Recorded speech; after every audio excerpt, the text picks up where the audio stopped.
look me in the eyes, and I keep you in my heart is where you are. नमस्कार, स्वाद प्रेमी या चॅनलवर तुमचं खूप खूप स्वागत. तर आपला मोदक सिरीज मधील 9वा मोदक आहे. 10 ते 15 दिवस टिकणारे आणि कुरकुरीत मोदकाची रेसिपी बघूया, ते म्हणजे तळणीचे मोदक. तर चला पटकन रेसिपीला सुरुवात करू. तर इकडे 2 वाटी 2 मेजरमेंटच्या वाट्या घेतलेल्या आहेत मी. तर तुम्ही साधारण कोणतीही वाटी घेतली चालेल. बारीक रवा घेतलेला आहे मी इथे 2 वाटी. आता त्याच्यामध्ये कडकडीत एकदम तापलेलं तेलाचं मोहन एक टाकते. 4 चमचे साधारण तेलाचं मोहन टाकायचं आपल्याला.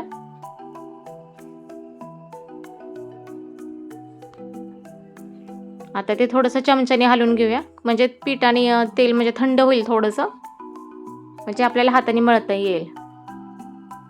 अर्धा चमचा मीठ एक टाकायचंय आणि आता ते हाताने तेल आणि गरा असा एकत्र मिक्स झाला पाहिजे, एकजीव झाला पाहिजे, अशा पद्धतीने हाताने हलवून घ्यायचं. हे बघा, बघू शकता. आणि आता त्याच्यामध्ये पाणी टाकून एक मळून घ्यायचे ते पीठ. पाणी साधारणतः म्हणजे जास्त घट्टही नाही मिळायचं आणि जास्त पातळही नाही मिळायचं. साधारण आपली रोजची कणिक असते त्याप्रमाणे मळून घ्यायचे पीठ.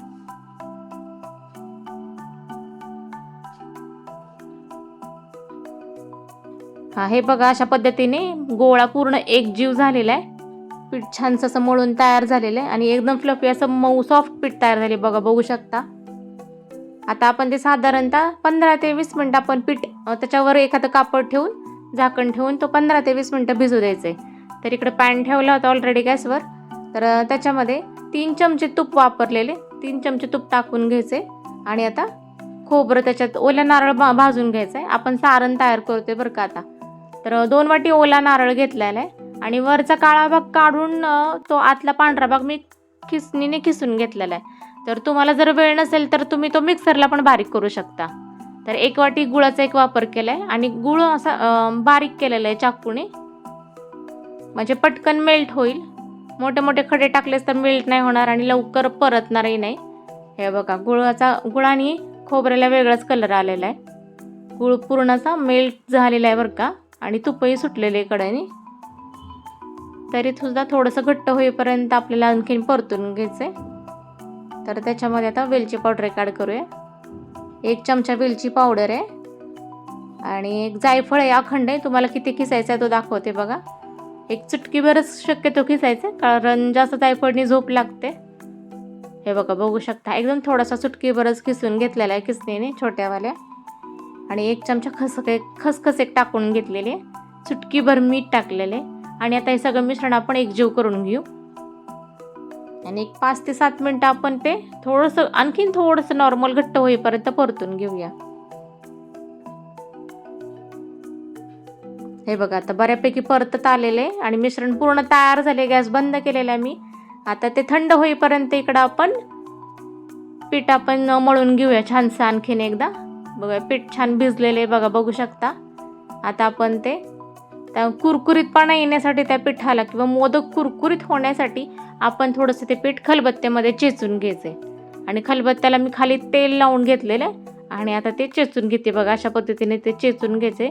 5 ते 7 मिनिटं पीठ चेचून घ्यायचं छानसं, म्हणजे एकदम सॉफ्ट आणि फ्लफी पीठ तयार होतं ते. हे बघा, पीठ आता बघू शकता तुम्ही बऱ्यापैकी चेचून झालेले आहे बघा. एकदम सॉफ्ट असं पीठ तयार झालेले, अजिबात कुठेही चिरा वगैरे दिसत नाहीये. हे बघा, बघू शकता. आता त्याची आपण एक गोळी तयार करून घेऊया. ते तुम्हाला दाखवण्यासाठी मी एक गोळी तयार करून घेते आधी. बघा, एवढ्या आकाराचा गोळा घेते. आता त्याची छानशी गोळी करून आपण ती लाटून घ्यायची. हातावर चांगली रगडून त्याची गोळी तयार करायची, नाहीतर चिरा पडतील कडेला तुमच्या किनारला. हे बघा, अशा पद्धतीने गोळी तयार झालेली. आणि आता ती असं पोलपटावर लाटून घेऊया व्यवस्थित. आमच्याकडे पण गौरी गणपती असतात बरं का, तर त्याचाही मी व्हिडिओ शेअर करणार आहे, तर तुम्ही तोही नक्की बघा. हे बघा, बघू शकता तुम्ही. मस्त अशी गोल गरगरीत लाटी तयार झालेली आहे. झाली की नाही गोल बघा, सांगा बरं मला. एकदम गोल लाटी तयार झालेली. तर त्याच्यात आपण ते तयार केलेलं सारण टाकून घ्यायचे आणि त्याच्या किनार अशा दाबून घ्यायच्यात, पण किनार काही चिटकत नाहीये.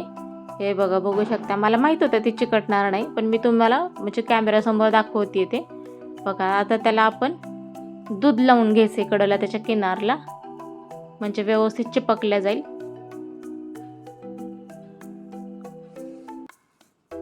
दूध लावून पण तुम्ही व्यवस्थित नाही चिपकवलं चिटकलं तर ते तेलामध्ये तळताना तुमचे जर मोदक फुटला तर बाकीचेही मोदक तुमचे खराब होतील.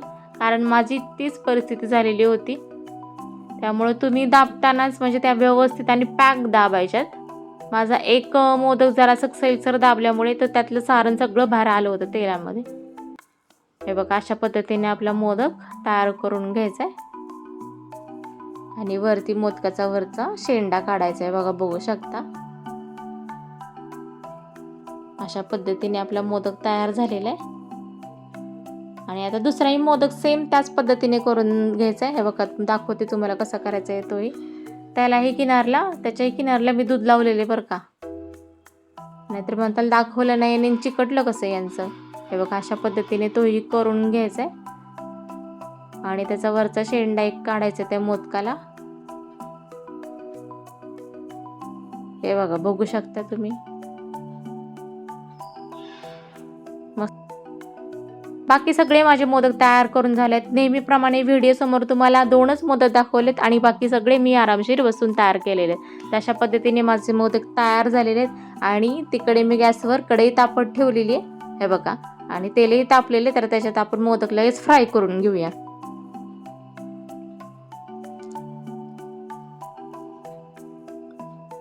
माझी मोदक सिरीज जरा लागोपाठ चालू होती, पण जरा थोडा खंड पडला. आमच्या घरी पण गौरी गणपती असल्यामुळे जरा मोदक सिरीज म्हणजे रेसिपी करायला मला जरा वेळ लागला, नाहीतर पटकन झाली असती.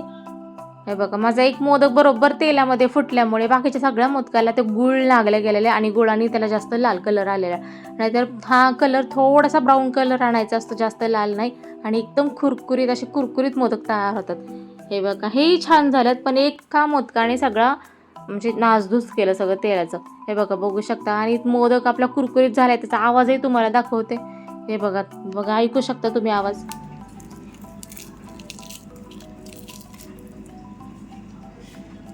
अशा पद्धतीने आपले कुरकुरीत आणि एकदम क्रिस्पी असे मोदक तयार झालेले आहेत. तर आजची रेसिपी कशी वाटली ती कमेंटमध्ये सांगा. लाईक करा, शेअर करा, सबस्क्राईब करायला विसरू नका.